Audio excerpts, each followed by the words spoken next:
ছাদের দরজায় দাঁড়িয়ে থাকা সায়ন্তীর দিকে সবাই অদ্ভুতভাবে তাকিয়ে আছে।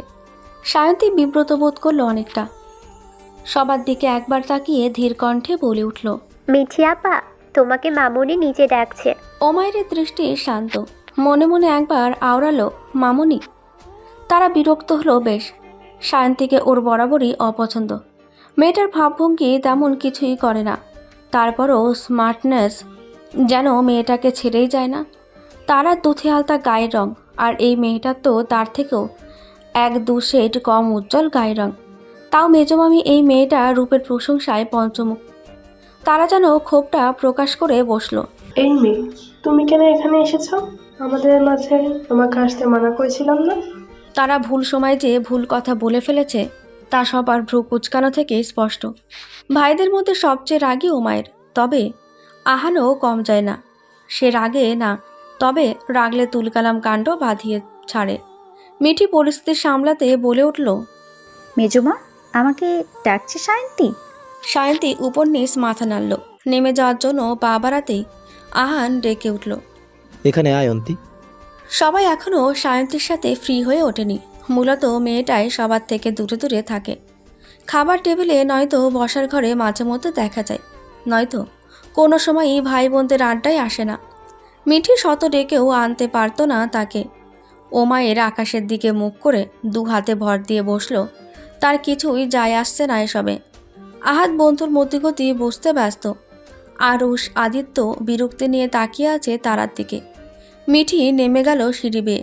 আহান আবার ডাকলো, কিরে, ডাকছি কানে যাচ্ছে না? তোর ভাবির পাশে এসে বস। সায়ন্তীর খোঁজ নেয় প্রায় সময় আহান। ভালো ব্যবহার করে, নিজ থেকেই কথা বলে, ভালো মন্দ জিজ্ঞেস করে। মেহনাজ তো মাটির মানুষ। এ অবধি অনেকবার তার সাথে কথা হয়েছে সায়ন্তীর। বাকিরাও আগ্রহ দেখাতো না, সেও যেত না, এই আর কি। সায়ন্তী ধীর পায়ে এসে বাধ্য মেয়ের মতো বসলো। আহান থমথমে কণ্ঠে জিজ্ঞেস করলো, তারা তোমাকে মানা করেছে আমাদের সাথে মিশতে। ওর কথাতে তুই এত ডাকাডাকির পরেও আসিস না। হ্যাঁ অথবা নাতে জবাব দিবি। মিথ্যে একদম পছন্দ করি না আমি। সায়ন্তী বিভ্রান্ত চোখে তাকালো। তারা সায়ন্তীর দিকে চোখ পাকিয়ে তাকালো। সত্যি বললে যেন চোখ দিয়ে ভস্ম করে ফেলবে। ওমায়ের রাশভারী কণ্ঠে বলে উঠল, তারা চোখ জোড়া সামনে রাখিস। কবে জানি ওই রকমভাবে তাকানোর শাস্তি স্বরূপ তোর চোখ জোড়াই কেউ তুলে নেয়। আহাদ চোখ বড় বড় করে তাকালো। ওমায়ের কথার মানে কেউ না বুঝলেও আহাদ ঠিক বুঝে গেছে। তারা ভরকালো। অনু ভাই দেখলো কি করে? ভয়ে তটস্থ হলো সে। তিতলি বোনের কর্মকাণ্ডে বিরক্ত হলো। মেয়েটা দিনকে দিন বেয়াদব আর অহংকারী হয়ে উঠছে। সায়ন্তী বলে উঠল, না না ভাইয়া, তেমন কোনো বিষয় নাই, আমার ভালো লাগে না, তাই আসি না। আহান তীক্ষ্ণ দৃষ্টিতে তারার দিকে তাকিয়ে বলল, আমার বোনকে তুই যদি আবার বিরক্ত করেছিস তোর চর একটাও মাটিতে পড়বে না। ওমায়ের বেশ আগ্রহ নিয়ে জিজ্ঞেস করলো। তোমার বোন? আদিত্য আরুষ ওভাবেই তাকালো। মানল একদিক থেকে সায়ন্তী ওদের বোন। রুবিনা আন্টির সৎ মেয়ে, তাই। কিন্তু ভাইয়া এত জোর দিয়ে বলছে কেন? আহান থমথমে কণ্ঠে বলল, তোদেরও ও বোন। সায়ন্তীর বাবার সাথে দেখা হয়নি তোর ও মায়ের? ওমায়ের নড়ে চড়ে বসলো এবার। ভাইয়ের দিকে তাকিয়ে থেকে আর কিছুই বলল না। হনহনিয়ে প্রস্থান করলো সেখান থেকে। আহান সায়ন্তীর মাথায় হাত বুলিয়ে বলল, তুই এখন আমাদের বাড়ির একজন সদস্য। আমরা সবাই ভাই বোন। সব ভাই বোনের আমি একই নজরে দেখি। কেউ আমার কাছে আলাদা নয়। সবার সাথে হাসি খুশি থাকবি, একদম মন খারাপ করবি না, কারোর কথায় কান দিবি না। আদিত্য, আরুষ, মিঠি, সুপ্রভা ও মায়ের আমার কাছে যেমন, ঠিক তুইও আমার কাছে তেমনই। ওদের যেমন অধিকার তোরও সমান অধিকার এই বাড়িতে, বুঝেছিস? কেউ কিছু বললে ভাইয়াকে জানাবি, কেমন? মেহনাজ মুগ্ধ চোখে আহানকে দেখছে। মানুষটা কত বুঝদার।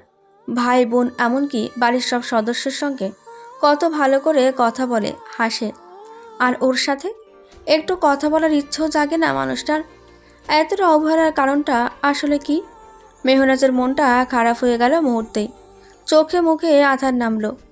সুপ্রভা চুপচাপ সব দেখছে শুধু, কিছু বলার মতো খুঁজে পাচ্ছে না সে। তারা বলে উঠল, ভাইয়া, এটা তুমি কেমন কথা বললে? ওর জন্য তুমি আমার কথা শোনাতে পারো না। ও তো খালামণির সৎ মেয়ে। বাহিরের এই মেয়েটার জন্য আমাকে বকছো? বাকি সবার মতো ওরও এই বাড়িতে অধিকার কেন থাকবে? উড়ে এসে জুড়ে বসে একটা আপদও। তিতলি ঠাস করে বোনের গালে একটা বসালো। রেগে বলে উঠল, বেয়াদবের মতো আচরণ করছিস? এগুলো কোন ধরনের কথা? তুই মেয়েটার সাথে আড়ালে তাহলে প্রতিনিয়ত খারাপ ব্যবহার করেছিস? কিসের এত শত্রুতা তোর ওর সাথে? পরের বার থেকে যেন এইসব আর না দেখি আমি। সরি বল সায়ন্তিকাকে।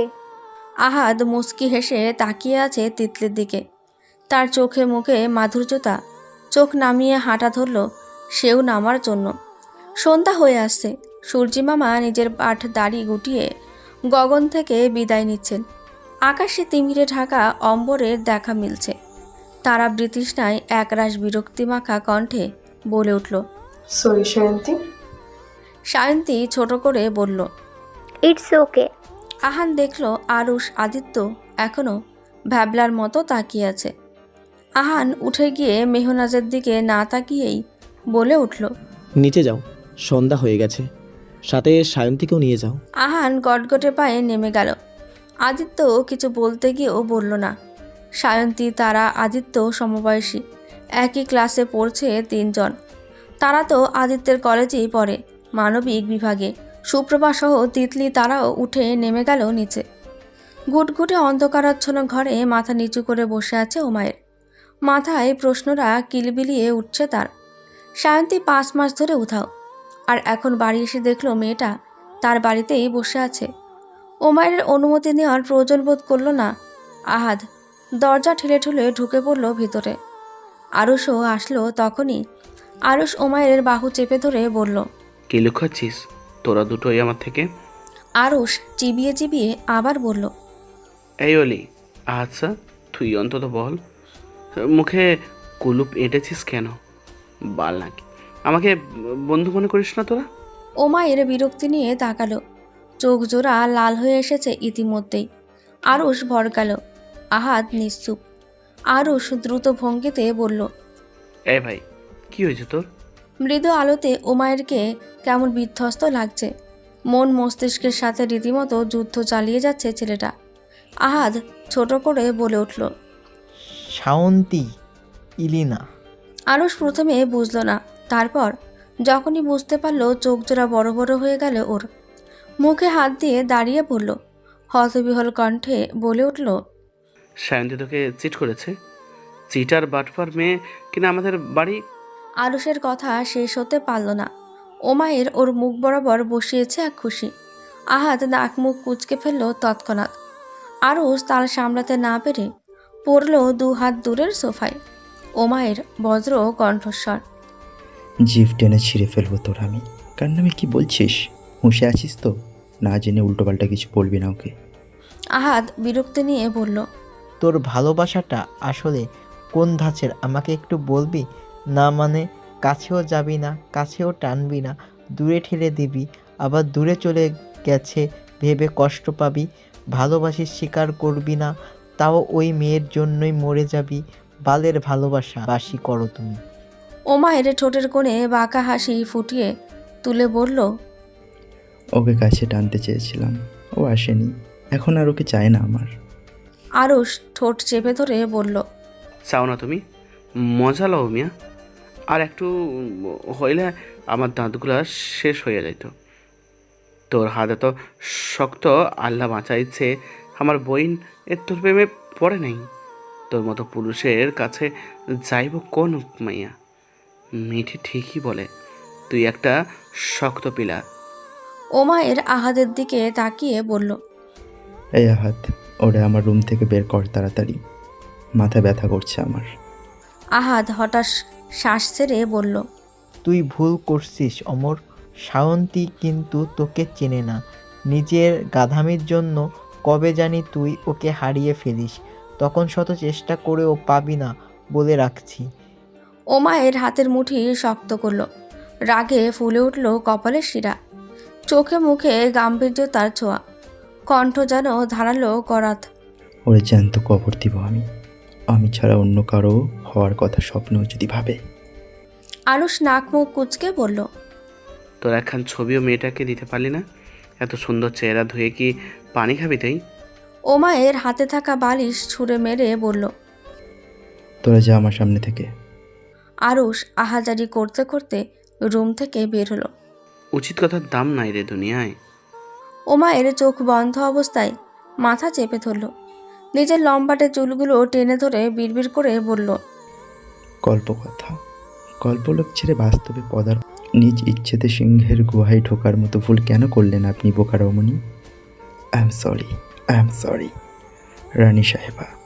আমার তো আর কিছুই করার নেই। আপনি যে নিজ ইচ্ছেতে আমার কাছে ধরা দিয়েছেন, পুরনো হিসেব যে এখনও বাকি। আপনাকে শাস্তি পেতেই হবে ম্যাডাম। জেনে বুঝে এসেছেন তো? এখন অসামঞ্জস্যপূর্ণ খেলা খেলতে প্রস্তুত তো? শুক্রবার সকালটা অনেক সুন্দরভাবেই শুরু হলো সায়ন্তীর। ফুরফুরে মেজাজ নিয়ে উঠে বসেছিল ভোরে। তারপর ফজরের নামাজটা সেরে সাহস করে স্নোইকে নিয়ে বেরিয়ে গেল ঘর থেকে। কুঞ্জ ছায়া বাড়িটা সব কিছুতেই যেন সৌন্দর্যেরা খেলা করে। চোখ ধাঁধানো সৌন্দর্যে ঘেরা চারপাশ, দেওয়াল করা বাড়িটার মূল ফটকের সামনেই বিশাল উঠান। বেশিরভাগ বিচার কার্য এখানে সম্পূর্ণ হয়। তারপরই পরপর দুটি ভবন। প্রথমটিতে মির্জা পরিবারের সকল সদস্যের বাস, পাশের ভবনটির সাথে সংযুক্ত। দূর থেকে দেখে বোঝার উপায় নেই দুটো আলাদা। দুইটি ভবনের মাঝে সংযোগপথ রয়েছে, মেহমানদের যাতে খাবার খেতে বা সবার সাথে সংযুক্ত হতে অসুবিধে না হয় সেজন্য এই ব্যবস্থা। খাবার ঘরের দিকে দরজা দিয়ে বেরিয়েই অন্তর্মহল, বড় আকারের মাটির চুলায় রান্নাঘর, কলপার পাশে গৃহকর্মীদের থাকার জন্য এল সিস্টেমে তৈরি করা ঘর, বাথরুম। ওইটুকু জায়গা পেরিয়ে সামনে এগিয়ে গেলেই শান বাঁধানো পুকুর ঘাট, ফুলের বাগানের ঘ্রাণে মুখরিত চারপাশ। সব কিছু দেখছে আর প্রাণ ভরে শ্বাস নিচ্ছে শান্তি। কোলে চুপটি করে পড়ে আছে স্নোই। কিছু সময় পর পর ম্যাও ম্যাও শব্দ তুলে নিজের উপস্থিতি জানান দিচ্ছে সে। সায়ন্তী রান্নাঘরের সামনে দাঁড়িয়ে দেখলো সবার কাজকর্ম। মাটির চুলায় রান্না করা দেখার সৌভাগ্য ওর হয়নি এর আগে। গ্রামে এসেছে জীবনের প্রথম। এ বাড়িতে বড় করে কিচেন আছে, বাড়ির ভেতর, তাও মাটির চুলায় রান্না করা হয় বেশি। কারণ আজিজ মির্জা মাটির চুলা রান্নাকৃত খাবার বেশি পছন্দ করে। বাড়ির বউরা সহ কাজের লোকেদের সাহায্যতে সব কিছু হচ্ছে রান্নাঘরে। মিনু বেগম সায়ন্তীকে মিষ্টি একটা হাসি উপহার দিল। মেহনাজ জিজ্ঞেস করল, সায়ন্তী চা খাবে? সাবেদা খালা বেশ মজার চা বানায়। সাবেদা লজ্জামাখা হাসি দিয়ে বলল, কি যে কও না বৌমা, ওই আর এমন কি। সাবেদা বয়সে মিনু বেগমদের সমবয়সী হবেন। এ বাড়িতে কাজ করেন অনেক দিন। সে সুবাদে মানুষটার সাথে সম্পর্কটাও গভীর। মেহনাজ খেয়াল করেছে বেশ অনেকবার সায়ন্তী নামক মেয়েটা হাসে না। কেন হাসে না জানার প্রবল ইচ্ছে থাকলেও নিজেকে দমিয়ে নিয়েছে বারবার। পৃথিবীতে বিভিন্ন রকমের মানুষ আছে, যারা ভিতরে এক বাইরে আরেক। এই তো মেহনাজ নিজেই বুকের ভেতর পাহাড় সমান দুঃখ জমিয়ে রেখে দিন রাত হেসে গেলে বার করছে সবার সাথে। হয়তো মেয়েটাও তারই মতো দুঃখের ভার সইতে না পেরে চুপচাপ হয়ে গেছে। তার হাসি হারিয়ে গেছে দূর অজানায়। তবে সায়ন্তী আজ মুচকি হাসল, মৃদু কণ্ঠে বলল, আন্টি, আপনার হাতে চা তো খেতেই হয়েছে, আমাকেও কষ্ট করে এক কাপ বানিয়ে দিন তো। কথাটা সাধারণভাবে বলল সায়ন্তী, তবে তার ব্যবহারে অন্তর ভরে আসলো সবেদার। সাবেদা তো সাধারণ কাজের লোক, তাকে আদেশ করাই তো মালিক পক্ষের কাজ। তবে অনুরোধ করে কজন, তাদের কষ্টর কথাই বা ভাবে কয়জন? মেয়েটা এইটুকু কথা বলেই সাবেদার মন জয় করে নিল অনায়াসেই। মিনু বেগম আতিকা বেগম তরকারি চাপিয়ে দিয়ে বলে উঠল, জরিনা, দেশি মুরগিটা একটু ধুয়ে নিয়ে আয় তো। মেহনাজ মা, আলুগুলো এগিয়ে দাও তো, রান্নাটা শেষ করি। কখন জানি মেরিনারা চলে আসে, রান্নায় দেরি হলে আম্মা আবার কথা শোনাবেন। সায়ন্তী চায়ে চুমুক দিতে দিতে মেহনাজের উদ্দেশ্যে বলল, কে আসবে গো ভাবি? মেহনাজ হাতের কাজ ছেড়ে স্নোইকে কোলে টেনে নিয়ে বলে উঠল, ছোট ফুপ্পি। সায়ন্তী ছোট করে ওহ বললেও তার মাথায় প্রশ্ন আসছে একটাই। ওর জানা মতে তার বাবার দ্বিতীয় স্ত্রী এ বাড়ির ছোট মেয়ে, কিন্তু সব ভাই বোনরা সেলিনা বেগমকে ফুপি ডাকলেও রুবিনাকে ডাকে আন্টি। আবার এখন বলছে মেরিনা নাকি ছোট ফুপি। হচ্ছেটা কি বাড়িতে? সায়ন্তী ছুটল ঘরের দিকে। তাকে যেতে দেখে মেহনাজের কোল থেকে নিজস্ব সুরে ডেকে ছটফটিয়ে উঠল স্নোই। সায়ন্তী থেমে গিয়ে ডাকল, আই। মেহনাজ ওকে নামিয়ে দিতে এক ছুটে সাদা লোমশ লেজ নাড়িয়ে দৌড় লাগালো। সায়ন্তীর কোলে উঠে ওর গাল চেটে দিল সঙ্গে সঙ্গে। সায়ন্তী হেসে দিল তৎক্ষণাৎ। মেহনাজ মুগ্ধ হয়ে দেখল মেয়েটার হাসি। ভাগ্য ভালো এই মেয়ে হাসে না, নয়তো কত ছেলে শুধু হাসির প্রেমে পড়ত। তা নিয়ে হিসাব কষতে বসে গেল মেহনাজের মন। মনে মনে একবার মাশাল্লাহ বলে উঠল। সায়ন্তীকে হাসতে আরও একজন দেখল। বারান্দায় দাঁড়িয়ে রেলিংয়ে হাত রেখে সে তীব্র হিংসে প্রকাশ করল অবলা বিড়ালটার উপর। বিড়ালটা কেন তার রানীকে ছুঁয়ে দেবে? সায়ন্তী ঘরে ঢুকে দেখল মোবাইলটা অবহেলায় পড়ে চিৎকার করছে। ফোনটা হাতে তুলে দেখল 10টা মিসড কল। নিকনেমটা দেখে সায়ন্তী হাসল। আশালতা। পাগলি মেয়েটা খিজে কি ধরলো কে জানে। সে নাকি কুমিল্লাতেই আসবে তার সাথে দেখা করতে। হেও সম্ভব। খুঁজে পাবে কি করে? তবে এমপি মহোদয়ের বাড়ি খোঁজাটা ততটাও কঠিন না। সায়ন্তীর ভাবনার মাঝে আরেকবার কল আসলো। রিসিভ করে কানে ধরতেই আলিশার ব্যস্ত কণ্ঠ কানে আসলো। বইন, ভনিতা ছাড়া সোজা সাপটা উত্তর দে। আমি রাস্তায় আছি, গাড়িতে ভাইয়াও আছে। সাথে ভাইয়া বললো তোর লোকেশন অনুযায়ী পৌঁছে দেবে। তাই আজ কোনো বাহানা দিবি না। আমি আর 10-15 মিনিটের মধ্যে কুমিল্লার রাস্তায় পৌঁছে যাব। প্লিজ বল তুই কোথায় আছিস?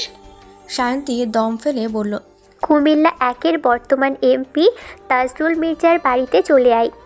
আলিশা যে অবাক হয়েছে তা আর বুঝতে বাকি রইল না সায়ন্তীর। সায়ন্তী বুঝানোর মতো করে বলল, দোস্ত, তোকে কি ঢুকতে দিবে বাসায়? না মানে ওরা তো বাইরের মানুষকে বিশ্বাসই করে না। আলিশা কিছু না বলে কল কেটে দিল। সায়ন্তী বেশ অবাক হলেও কিছু বলল না। এরই মধ্যে মিঠি আর সুপ্রভা এসে হুড়মুড় করে ঢুকলো সায়ন্তীর ঘরে। সায়ন্তী কিছুটা চমকে তাকালো। মিঠি ঘরটা ভালো করে দেখলো একবার। সুপ্রভা গিয়ে বিছানায় গা এলিয়ে দিয়ে বলল, মাইন্ড করিস না অন্তি সোনা, একটু ঘুমাই। মিঠি স্নোইকে দেখে বলল, তুই বিড়াল ছানা পালিস? আগে বলবি না? দে দে, ওরে আমার কোলে দে। সায়ন্তী আরেক দফা চমকালো। এরা নিজ থেকে ভাব জমাতে হাজির হলো কেন সকাল সকাল? এরই মধ্যে হাই তুলতে তুলতে আসলো আদিত্য। তার পেছনে হেলে দিলে আরুষ। সায়ন্তী বোকার মতো চোখের পলক ফেলল কেবল। আদিত্য হাত বাড়িয়ে বলল, ফ্রেন্ডস। সায়ন্তীর হাত নিজে থেকে ধরে হ্যান্ডশেক করলো। তারপর যেন আরুষের পালা। সে বলে উঠল, তুই আমার বইন, তোরে আমি স্যাম্পল বিরিয়ানি রাইন্দা খাওয়ামু। পরপর ফিলিংসগুলারে কেটে ফেলে দে, বুঝলি? আমরা এখন থেকে রোজ তোকে জ্বালাবো। আমাদের ভাঙাচোরা সংগঠনে তোকে স্বাগতম। মিঠি হতবিহল হওয়া সায়ন্তীকে হুট করেই কাতুকুতু দেওয়া শুরু করলো। সায়ন্তী ধরফরিয়ে উঠল যেন। তারপর নিজেকে আর সামলাতে পারল না। হো হো করে হাসা শুরু করলো। চোখ দিয়ে পানি আসার উপক্রম কোনো রকম টেনে টেনে বলল, আপা কি করছো? থামো বলছি। সুপ্রভা হাই তুলে বলল, শুক্রবারের দিনটাও মানুষজন শান্তিতে একটু ঘুমাতে দিল না। আদিত্য হা হুতাশ করে বলল, হরে বইন হ, কি যে কষ্ট কেউ বুঝলো না। অলস ভঙ্গিতে সেও বিছানায় ধপ করে শুয়ে পড়ল। আরুষ বলে উঠল, আমি যাচ্ছি মর্নিং ওয়ার্কে, টাটা গাইস। মিঠি বিরক্ত নিয়ে বলল, ছাগল, ঘড়িতে সময় দেখ, 9টা বাজে। আরুষ মিঠির মাথায় মেরে বলল, স্বামীর বাড়ি বিদায় হও তাড়াতাড়ি। শাকচুনির মতো আমার ঘাড়ে উঠে রক্ত খাওয়া বন্ধ কর। মিঠি বলে উঠল। প্রভা, লাঠিটা দে তো। আরুষ মুখ ভেঙচি কেটে বেরিয়ে গেল। সব করাতে মিলে নানা রকমের কথাবার্তা চালিয়ে যাচ্ছে। শান্তিও বলছে, বহুদিন পর এত এত কথা বলছেও, না বলেও উপায় নেই। এরা খুঁচিয়ে খুঁচিয়ে কথা বলাচ্ছে। খাওয়া দাওয়া ভুলে বসে কথাই বলছে এরা। ঘড়ির কাঁটা ঘুরেছে 10টায় গিয়ে থেমেছে, সেদিকে খেয়াল নেই। সুপ্রভাতও পেটে হাত দিয়ে বলছে, পেটের ইঁদুর দৌড়াতেছে, কিন্তু উঠে যেতে কষ্ট লাগছে। আদিত্য নাক ছিটকাল। বড় বোনটা তার অলস বিশ্ব অলস। এরই মধ্যে আবার সায়ন্তীর মোবাইল বেজে উঠল। সায়ন্তী মোবাইল ধরার আগে সুপ্রভা বলে উঠল, কিরে, তো রোমিও টোমিও ফোন করেনি তো? আবার দেখ দেখ। সায়ন্তী রিসিভ করে কানে তুলে বলল, ফ্রেন্ড। উপাস থেকে আলিশা বলে উঠল, এমপির বাড়িতে 2টা ভবন, তুই কোনটায়? কত নাম্বার তালা, কয় নাম্বার রুম? সায়ন্তী নড়ে চড়ে বসলো, চোখ ছোট ছোট করে পড়ল। তুই কি সত্যি সত্যি এসেছিস নাকি? আলিশা বিরক্তি নিয়ে বলল। কাঁধি, তুই কোথায় আগে ওইটা বল। সায়ন্তী গড়গড় করে বলল, 2 নাম্বার ভবন 2য় তলায় শেষ ঘর। আলিশা বলে উঠল। দরজা খোল। সায়ন্তী এবার কপাল কুঁচকে বলল। মজা নিস না তো আশা? বাকি 3 জন ওর কথাই শুনছে মনোযোগ দিয়ে। আশাটা আবার কি? সায়ন্তী গিয়ে দাঁড়ালো দরজায়, খুলতেই হতভম্ব হয়ে গেল সে। কয়েক মিনিটের জন্য চোখের পলক ফেলতেই ভুলে গেল সত্যি সত্যি আলিশা এসেছে। আলিশা মুখে হাসি, কানে মোবাইল নিয়ে দাঁড়িয়ে আছে। সায়ন্তী বলতে চাইল, তুই সত্যি সত্যি এসেছিস? কিন্তু তা আর হয়ে উঠল না। আলিশা সায়ন্তীকে আষ্টে পৃষ্ঠে জড়িয়ে ধরল ইতিমধ্যেই। বাকি 3 জন আলিশাকে দেখে অবাক হয়নি, কিন্তু সায়ন্তীকে জড়িয়ে ধরতে দেখে ভ্রু কুঁচকে তাকালো। সায়ন্তীর খুশিতে চোখে পানি চলে এসেছে। নিজেও জড়িয়ে ধরল প্রাণপ্রিয় বান্ধবীকে। কতগুলো দিন পর দেখল সেই চিরচেনা মেয়েটাকে। বন্ধু কম বোন বেশি আলিশা সায়ন্তীর। আলিশা শক্ত করে জড়িয়ে ধরে বলে উঠল, মিস ইউ সো মাচ দোস্ত। তোকে আমি কি পরিমাণ খুঁজেছি জানিস তুই? আমাকে বলে আসবি না তুই নির্দয় মহিলা? ওই জনে টইটুম্পুর বান্ধবীকে সায়ন্তী সান্ত্বনা দিল না, থামলো না শুনতে চায় সেও অভিযোগগুলো। আদিত্য চোখ বড় বড় করে তাকিয়ে থেকেই বলল, আলেকজান্ডারের বংশধর আমাগরে কি চোখে পড়ে না তোর? ওই আলিশা পেতনি। সায়ন্তীকে ছেড়ে বাকি 3 জনকে ঘরের ভিতর এতক্ষণে খেয়াল করলো আলিশা। ফিচেল হেসে বলল, তোমাদেরকে পরে দেখছে। কে তোমরা? মিঠি কান টেনে ধরে বলল, তাই না? আগে বল, তোরা দুটো আগে থেকে পরিচিত? আলিশা থামিয়ে দিয়ে বলল, সব গল্প হবে, আগে শান্তির বাচ্চা তুই যা মায়ের সাথে দেখা কর। আমার মা তোর মতো পালক মাইয়ার জন্য খাওয়া দাওয়া ঘুম বাদ দিয়ে নাইটে চলে গেছে। সায়ন্তীর মন খুশিতে নেচে উঠল যেন। চেঁচিয়ে বলে উঠল, আম্মি এসেছে? আলিশা মাথা দুলিয়ে বলল, মহিলার বাপের বাড়ি আসবে না? সায়ন্তী এক ছুট লাগালো। সুপ্রভা, মিঠি, আদিত্য বোকার মতো দর্শকের ভূমিকা পালন করছে। আলিশা সহ তারাই সায়ন্তীর পিছু নিল। সায়ন্তী বসার ঘরে ঢুকে দেখতে পেল মেরিনা বেগমকে। চোখ দুটো ছলছল করে উঠল তার। এই পৃথিবীতে 2 জন মানুষ তার মায়ের ভূমিকা পালন করেছে। এক তার নিজের মা, দ্বিতীয় এই মানুষটি। সায়ন্তী মায়ের থেকে বেশি থেকেছে এই মানুষটার কাছে। কতদিন ধরে দেখে না মানুষটাকে। সায়ন্তী কাঁপা কণ্ঠে ডেকে উঠল, আমি জান। বসার ঘরে উপস্থিত সবাই। মেরিনা এসেছে, তার সাথে কথা বলছে। আরুষ ওমায়ের সোফায় বসে আছে, সাথে বাড়ির কর্তারাও। এতদিন পর পরিচিত কণ্ঠস্বর শুনে থমকে গেল মেরিনা বেগম। চকিত নয়নে তাকিয়ে দেখল মেয়েটাকে। নিজের চোখে বিশ্বাস করে উঠতে পারলেন না তিনি। চোখে অশ্রুরা ভিড় জমালো। তিনি 2 হাত বাড়িয়ে দিয়ে ডেকে উঠল, মেরিসান। সায়ন্তী এক ছুটে গিয়ে তার বুকের উপর আছড়ে পড়ল, শক্ত করে জড়িয়ে ধরে বলল, আম্মি।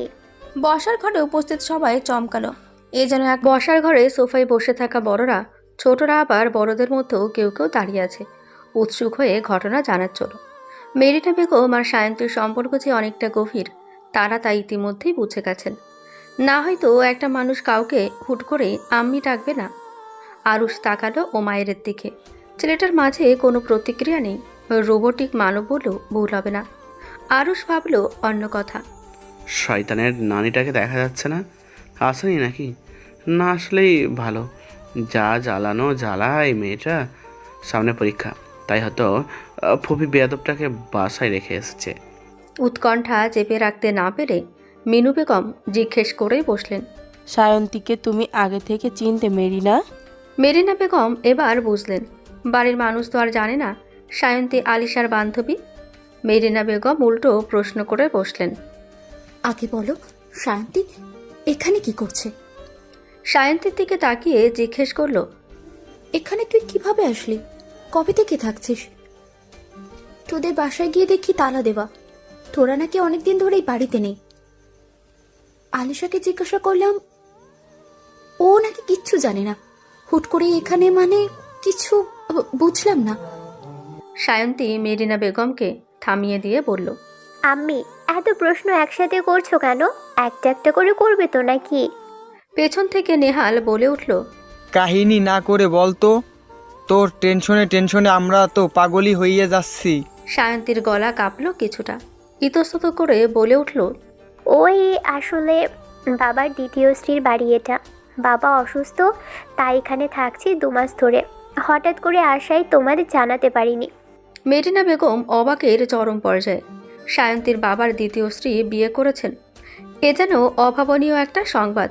সায়ন্তীর মা উর্বশীর প্রতি মানুষটার ভালোবাসা সম্মান চোখে পড়ার মতো। সংসারে সুখের কোনো অভাব ছিল না তাদের। 3 জনের ছোট্ট সংসার ছিল। শুনেছিলেন সায়ন্তীর বাবা একটা বেসরকারি কোম্পানিতে চাকরিরত আছেন। ভদ্রলোকের সাথে অবশ্য সরাসরি কথা বা দেখা হওয়ার সুযোগ হয়নি ওনার। মানুষটা কাজে ভীষণ ব্যস্ত, দাওয়াত দিলেও কোনো দিন আসেনি বাড়িতে। সায়ন্তীর মা উকিল ছিল, তাদের পরিচয়টা বাচ্চাদের স্কুলে নিয়ে যাওয়া থেকেই হয়েছিল। উর্বশী মানুষটা সত্যি অসাধারণ। ওকালতি করাতে ব্যস্ত থাকতেন তিনি। মেয়েকে কাজের লোকের কাছে রেখে গিয়ে একবার হয়েছিল এক তুলকালাম কাণ্ড। কাজের লোকের খারাপ আচরণ আর রোষের মুখে মেয়েটাকে পড়তে হয়েছিল। সে ঘটনা একদিন তীব্র মন খারাপ নিয়ে তাকে জানিয়েছিলেন উর্বশী। তখন ক্লাস সবে 1-এ পড়ত আলিশা আর সায়ন্তী। তখন মানবতা বা বন্ধুত্বের হাত বাড়িয়ে দিয়েছিলেন মেরিনা বেগম। আলিশার সাথে সায়ন্তীকেও বাড়ি দিয়ে যেতেন নিজের সাথে। উর্বশী কোর্টে থাকাকালীন সময়টা সায়ন্তী আলিশাদের সাথেই থাকত। মেরিনা বেগম মায়ের মতোই আগলে রাখত সায়ন্তীকে। সায়ন্তীও যথাযথ সম্মান ভালোবাসা দিয়েছে তার বদলে। মেয়েটা তাকে আম্মি বলে ডাকত। তার মতে তার 2টো মা, একজন জন্মদাত্রী, আরেকজন মেরিনা।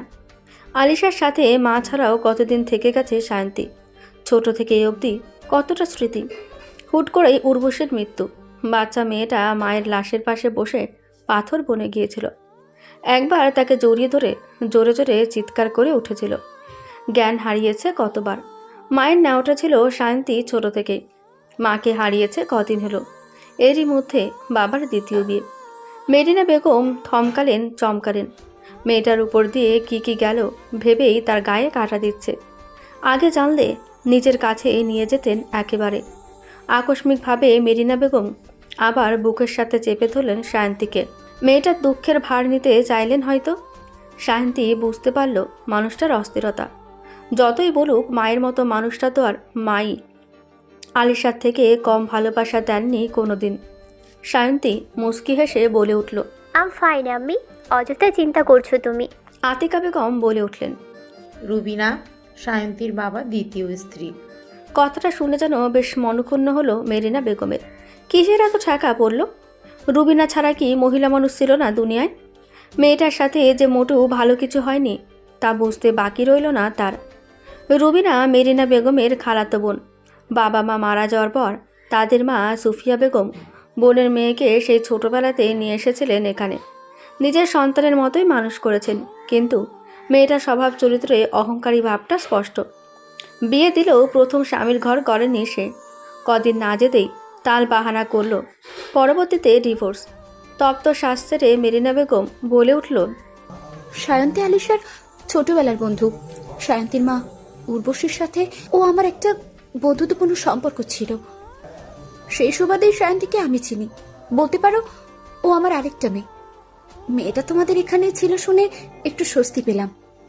থমথমে পরিবেশে সৃষ্টি হলো বসার ঘরে মুহূর্তেই। দ্বিতীয় বিয়ে, সৎমা বিষয়গুলোতে কেমন যেন একটা নেগেটিভিটি কাজ করে। মানুষ চাইলেও এসবের প্রতি কোনো ভালো ধারণা আনতে পারে না। মেরিনা বেগম বলে উঠল, জামা ভেতরে যা, আমি তোর বাবার সাথে একটু দেখা করে আসি। অসুস্থ হলেন কি করে একটু জেনে আসি। সায়ন্তী না চাইতেও হাসল, কারণ সে জানে এখন মেরিনা বেগম গিয়ে আগেই প্রশ্ন করবেন কেন দ্বিতীয় বিয়ে করলো। সায়ন্তী আটকাল না, সে চলে গেল নিজের ঘরের দিকে। আলিশা নিচে নামেনি। মেয়েটা ওখানে বসে করছেটা কি? কাহিনী জানতে সায়ন্তীর পেছনে বাকি ভাই বোনেরাও ছুট লাগালো। ওমায়ের সহ বাকিরা এতক্ষণ সব কিছুই শুনছিল। সুফিয়া বেগম তপ্ত শাস্ত্রে আজিজ মির্জার দিকে তাকালেন। ভাগ্যের কি খেলা! না চিনেও নিজের ভাইয়ের মেয়েকে নিজের মেয়ের মতো করে পেলে পুষে বড় করেছে তারই ছোট মেয়ে। আজিজ মির্জা চুপ রইলেন। ভাইদের মধ্যেও নীরবতা দেখা গেল। যেন অতীতের চাপা কষ্টটা সবার মাঝে বিরাজমান।